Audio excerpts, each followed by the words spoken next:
பிரம்மனின் சாபத்தால் பரதேசியாக மாறிய சிவபெருமான் ஊர் ஊராக சென்று கபால பிச்சை எடுத்து வாழ்ந்தார். ஒரு நாள் இரவு நேரத்தில் சிவன் வல்லம்படுகை என்ற ஊருக்கு வந்தபோது அவர் மீது சந்தேகம் அடைந்த பாவாடைராயன் அவரை பரதேசி என நினைத்து சிறையில் அடைத்தார். மறுநாள் காலையில் பாவாடைராயன் வந்து பார்த்தபோது சிவபெருமான் தன் ரூபத்தில் அவருக்கு காட்சியளித்தார்.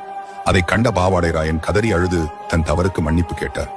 ஈசன் அவருக்கு அருள் புரிந்து அதே இடத்தில் மக்களுக்காக எழுந்தருளினார்.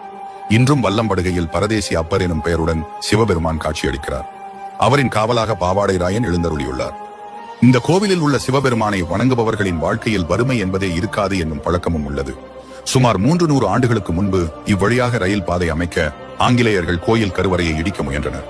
ஆனால் அன்று இரவு ஏற்கனவே பதிக்கப்பட்ட தண்டவாளங்கள் மர்மமான முறையில் வேறொரு திசையில் தடம் மாறி கிடந்தன.